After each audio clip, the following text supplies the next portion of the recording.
Hello, so this is advanced concept presentation number 2, and I handwritten everything so I could talk it through, and I will point and show you everything. So the Michaelis-Menten equation gives us a way of quantifying the effects that changes in substrate concentration have over the overall rate of reaction for enzyme. So we basically had to walk the audience through. So I'm going to start by step 1. This is like slide just to keep it through, and then equation. So slide 1. So step 1, we derive the Michaelis-Menten equation to describe the kinetics of enzymes as they react with substrate. We begin the enzyme that is represented by E reacting with the substrate S, equation 1. The first step is for E and S, that is drawing together, and what we call an ES complex is also known as Michaelis complex. This reaction 1 and double arrow denotes reaction can go in both forward and backward direction, as you've seen here. E plus X, arrows going back and forth, ES complex. Step 2. The second step in this mechanism is for the ES complex to divide apart and giving us the E and the P product. This reaction is only given a single arrow since we are examining the kinetics, so not enough product P is formed to make the backward pathway of the reaction. So you see ES complex and the E and the P product in the one arrow. This is equation 2. So step 3. Now we're going to assign the variables for the rate constants for these reactions. To make things simple, let's call K1 the forward reaction, K minus 1 the backward reaction, and K2 for the forward reaction for reaction 2. Remember, the backward reaction for number 2 is not included since it is negligible at this point of the mechanism. To verify that this mechanism is valid, we just need to add reaction 1 and 2, and we leave out with the net reaction the substrate is going to convert into the product. So there it is. Equation 3. So slide 4. So let's begin to solve this equation. We make a steady state approximation, meaning the creation of ES complex is equal to the sum of all reactions decreasing its concentrations. In other words, reaction K1, which creates ES minus K minus 1, which consumes ES minus K2, which also consumes ES, is all equal to 0. We write this as an instantaneous rate of change as follows.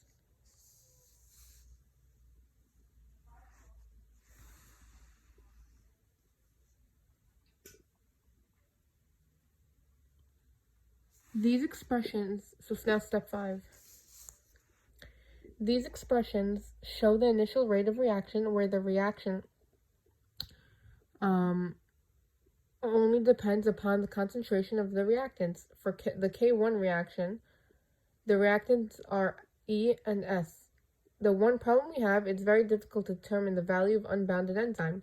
To determine this, we need to solve for the total concentration of E, as seen over here.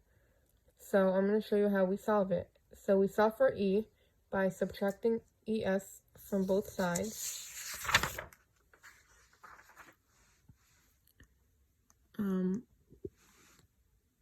So we now substitute ET minus ES into our previous equation, which was on 4.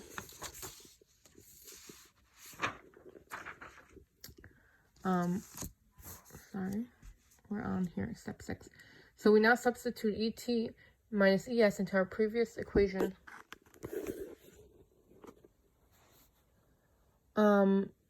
Solve this by basic mathematics. So I'm not going to say it all out loud. So as you see, since this equals 0, so 0 equals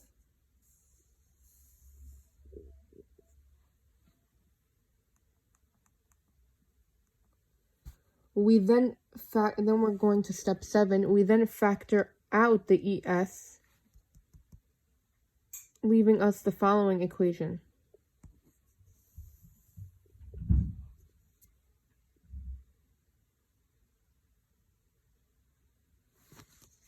Then we go to step 8, and in this we multiply both the numerator and denominator by 1 over K1, which leaves us with equation 6. And as we all know, K1 plus K2 over K1 equals Km.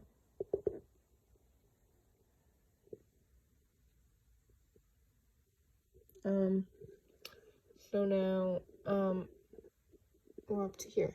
Instantaneous rate of change for the product P is the function of reactants, and there's only one reactant for K2, so it is ES. So we know dP over dt equals K2 ES. Since dP dt equals V, we put the value of ES from the previous equation 6, and then V equals dP over dt equals K2 parentheses ET S over S plus Km, since V max equals K2 ET. The maximum velocity, Vmax, occurs when the enzyme is saturated. That is, when all enzyme molecules are tied up with S, or ES equals E total. So Vmax equals K cat E total. K2 equals K cat.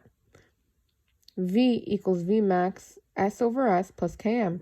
So 7 is our final equation. This equation expresses the initial rate reaction in terms of measurable quantity, the initial substrate concentration. The two kinetic parameters, Vmax and Km, will be different for every enzyme substrate pair.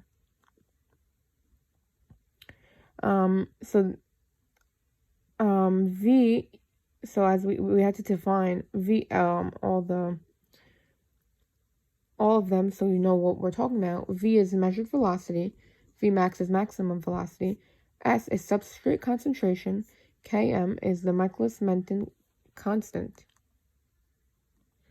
So now, let's assume that the measured velocity is equal to half max. Then the equation 5 may be substituted as follows. Further analysis relieves the physical meaning of Km. So a half of Vmax equals Vmax S over Km plus S. Then Km plus S equals 2 Vmax S over Vmax. K plus S equals 2S. Km equals S. Km is defined as the substrate concentration to produce half maximum velocity in an enzyme catalyzed reaction. A low Km value indicates that a strong affinity between enzyme and substrate, whereas a high Km value reflects a weak affinity between enzyme and substrate.